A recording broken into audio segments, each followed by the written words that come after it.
Welcome to MoneyFit Live. My name is Todd with MoneyFit, and let's go ahead and get right into today's topic of the new and growing interest of buy now, pay later apps, and why you should actually be pretty concerned about this, or at least wary of it.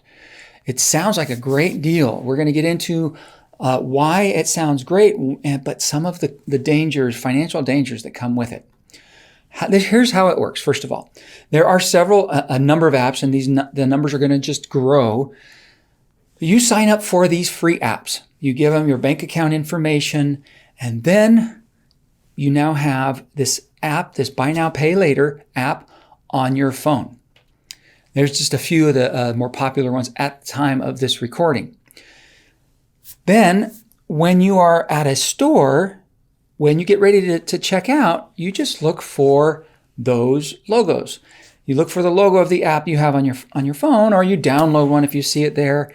And there we go. That means that store has already agreed to accept payments through that app. It is similar to looking for a Visa logo or a MasterCard or American Express or Discover logo. It just tells you there at the cash register, we accept payment through this app. Then you make the purchase. You bring up the app, you tell the cashier, process the payment, process the purchase, and there you go. At the time of purchase, you will need to make an actual payment of 25% of the total purchase. That's how these work typically. They will say, okay, we will give you can make the purchase now, and you can pay for it over the next 4 months. Okay, that's how they work. There is a growing list of stores, among them department stores and discount stores and clothing stores and lots of different retailers. I do expect to see this pretty much everywhere.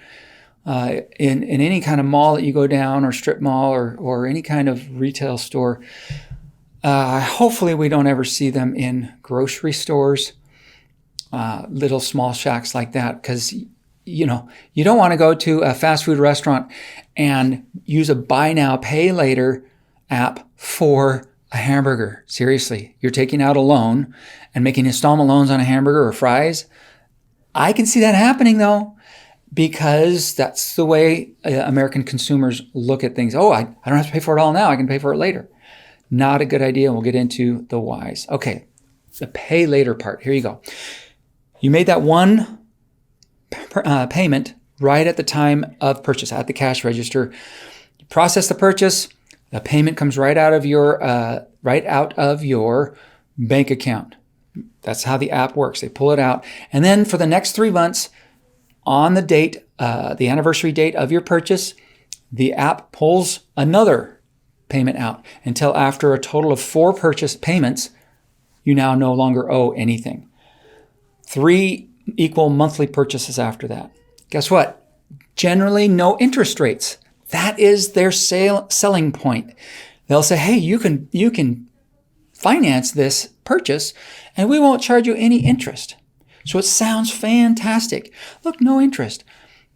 But what else is going to go on? Well, they also are going to tell you that we have no late fees, or there are no minimum. We only have very small late fees, because that is an issue. If you're late on a payment to a credit card company, typically you're going to get hit with a $25, $35, $40 late fee. Not a healthy event in your personal finances. So this selling point, they're going to push that. No interest rate, no late fees. So it's starting to sound too good to be true. Well, what if I don't make the payment? Well, they're not going to charge me anything extra. It's really not how it's going to work. Here are some of the things you got to be worried about. Negative consequences. The more convenient it is to make a purchase, the more we're going to spend. The more we spend, the more debt we're going to have. The more debt we have, the more likely we are to end up having accounts go to collections, and the worse our credit gets, and the more interest we have to pay. Because even though they don't have late fees, if you don't make a payment, they're not just going to say, oh, well, that's part of our business plan. We expect you some people never to make payments. They're going to send you to collections. And then once that happens, it's going to be harder and harder to qualify for any kind of loan, including a home loan or a vehicle loan or a business loan. By making it as convenient as possible, retailers and these apps are inducing our consumers, our American consumer, to spend more. You can look at their ads, they'll say, now you can get more of what you want. like we don't already have enough in this country. Please just understand, if you're going to use these apps, you're in debt.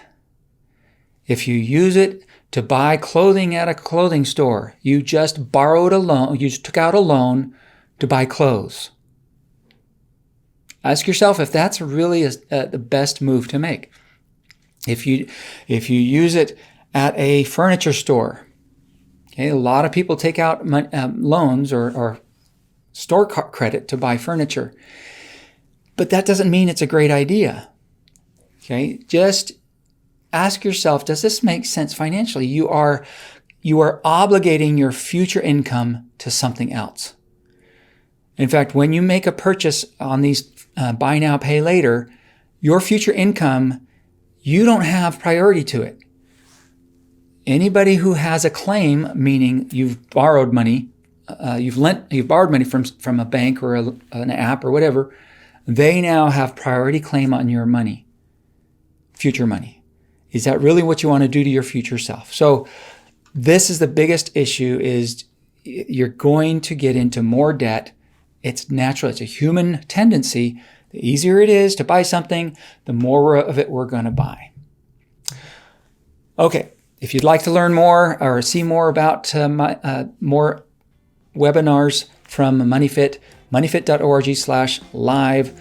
My name is Todd Christensen, Education Manager at MoneyFit and author of Everyday Money for Everyday People. And I appreciate the time that you've spent with me.